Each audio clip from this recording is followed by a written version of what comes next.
Good morning class. आज हम पढ़ेंगे रीविजिटिंग इरेशनल नंबर और उसके कुछ फंक्शंस, साथ ही हम थ्योरम 1.3 को डिस्कस करेंगे। Okay, let's get started. Hello class, आज का हमारा टॉपिक है रीविजिटिंग इरेशनल नंबर। रीविजिटिंग क्यों? रीविजिटिंग इसलिए क्योंकि हमने पहले ही यहाँ पर विजिट कर लिया है। कब किया है? क्लास 9th में किया है। क्लास 9th में हमने ऑलरेडी पढ़ा हुआ है कि इरेशनल नंबर क्या होता है, उसे नंबर लाइन पर कैसे रिप्रेजेंट करते हैं। यहाँ मैं इरेशनल नंबर के कुछ की पॉइंट्स बताती हूँ। इरेशनल नंबर कभी भी P/Q के फॉर्म में नहीं हो सकता, ठीक है। नेक्स्ट, इरेशनल हमेशा नॉन टर्मिनेटिंग होता है। नॉन टर्मिनेटिंग का मतलब ये कभी भी टर्मिनेट नहीं होता, इसकी वैल्यू हम लगातार बढ़ती रहती है। जैसे √2 की बात करें तो इसकी वैल्यू होती है 1.41414। ये हमेशा चलती ही रहेगी, कभी भी बंद नहीं होगी।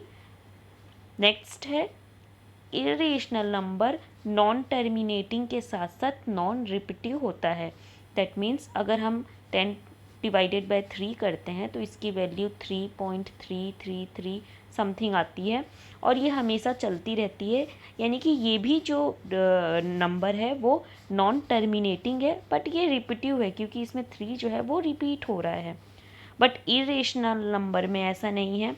इरेशनल नंबर में कभी भी 1 पॉइंट या 2 पॉइंट या 3 पॉइंट की वैल्यू है तो इसके बाद हम नहीं बोल सकते हैं कि आगे आने वाली वैल्यू जो है वो क्या आएगी। ये कुछ भी हो सकती है, 4, 9, 6, 1, 7 कुछ भी आ सकती है। दैट मीन्स कि ये नॉन रिपीटिव के साथ साथ नॉन टर्मिनेटिंग भी है और P/Q के फॉर्म में भी ये नहीं लिखी जाती है। ये तो रहा इरेशनल नंबर का। और इरेशनल नंबर में क्लास 9th में आप लोगों ने पढ़ा होगा कि उसे नंबर लाइन पर कैसे रिप्रेजेंट करते हैं। क्लास 10th में हम देखेंगे कि इरेशनल नंबर को इरेशनल नंबर क्यों कहा जाता है। दैट मीन्स प्रूव करेंगे इरेशनल नंबर की इरेशनैलिटी। तो उसके लिए कुछ मैं आपको एक की पॉइंट्स बता देती हूँ। हमने यहाँ पर प्राइम पढ़ा है, को प्राइम पढ़ा है, सॉरी कंपोजिट पढ़ा है, बट को प्राइम नहीं पढ़ा है। को प्राइम क्या होता है? देखो, अगर हम 9 और 6 की बात करें तो 6 जो है वो 1 से डिवाइड हो सकता है, 3 से डिवाइड हो सकता है, 2 से डिवाइड हो सकता है। 9 जो है वो 1 से डिवाइड हो सकता है, 3 से डिवाइड हो सकता है। 6 और 9 में यहाँ पे कॉमन क्या है कि ये 1 से भी डिवाइड हो रहा है और 6 भी 1 से डिवाइड हो रहा है, 9 भी 3 से डिवाइड हो रहा है और 6 भी 3 से डिवाइड हो रहा है। दैट मीन्स ये दोनों प्राइम फैक्टर जो हैं उनके बीच में दो चीज़ें कॉमन है, तो ये को प्राइम नहीं है। स्टूडेंट, ये को प्राइम नहीं है, ये याद रखिएगा। अगर हम 9 और 11 की बात करते हैं तो 11 में देखो, 11 जो है 1 से जाएगा और 11 से जाएगा, ठीक है। 1 से डिवाइड होगा और 11 से डिवाइड होगा। और 9 जो है 1 से डिवाइड होगा, 3 से डिवाइड होगा और 9 से भी डिवाइड होगा। अब इन दोनों के बीच में देखो कोई भी कॉमन फैक्टर नहीं है एक्सेप्टिंग 1। केवल 1 ही कॉमन फैक्टर है और कोई भी कॉमन फैक्टर नहीं है। तो 9 और 11 एक दूसरे के को प्राइम हुए। क्लास नेक्स्ट हमें प्रूव करना है √2 की इरेशनैलिटी, बट उसको प्रूव करने से पहले हम थ्योरम 1.3 को समझ लेते हैं क्योंकि इसी की हेल्प से हम आगे प्रूव करेंगे।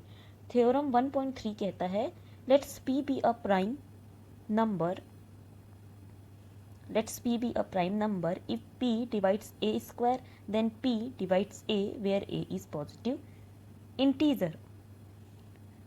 सबसे पहले बोल रहा है P एक प्राइम नंबर है जिसमें P A स्क्वायर को डिवाइड करेगा। ये हमेशा गिवन है, इक्वेशन 1 कर देते हैं। पी ए को डिवाइड करेगा, इसका ये मतलब है कि ए स्क्वायर का प्रोडक्ट हुआ पी। नेक्स्ट हमें प्रूफ करने के लिए बोल रहा है कि पी ए को भी डिवाइड करेगा, दैट मीन्स ए का भी प्रोडक्ट होगा पी।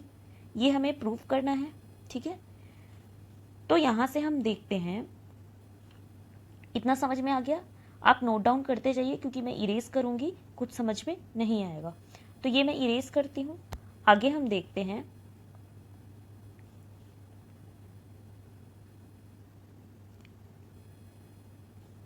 ये हो जाएगा a is a positive integer, ठीक है। Let a be a positive integer, then the product of a is equals to p1 p2 and pn। यहाँ तक समझ में आया?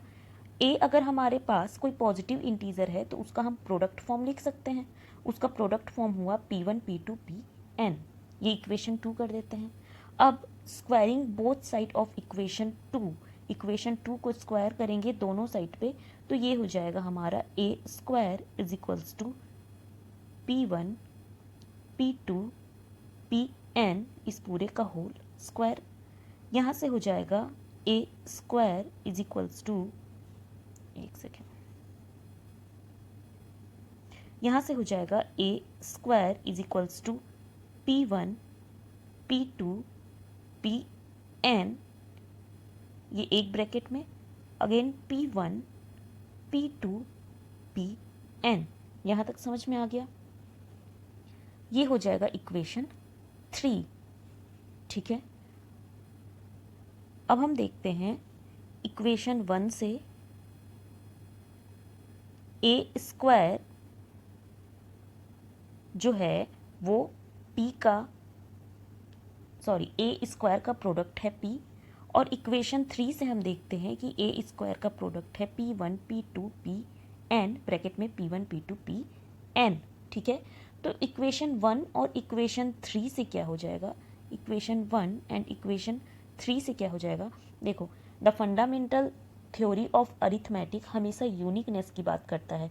दैट मीन्स कि अगर कोई इंटीजर 6 है हमारे पास और 6 का प्रोडक्ट हो जाएगा 2 इंटू 3, तो 2 इंटू 3 जो है वो हमेशा 6 को ही रिप्रेजेंट करेगा। मैंने आपको बताया था पिछले वीडियो में कि 2 इंटू 3 हमेशा 6 को रिप्रेजेंट करेगा, क्योंकि फंडामेंटल थ्योरी यूनिकनेस की बात करता है। अब यहाँ पर the fundamental theory of arithmetic के अकॉर्डिंग ए स्क्वायर का प्राइम फैक्टर है p और ए स्क्वायर का प्राइम फैक्टर है p1 p2 pn। तो दैट मीन्स कि p जो है इज अ पार्ट ऑफ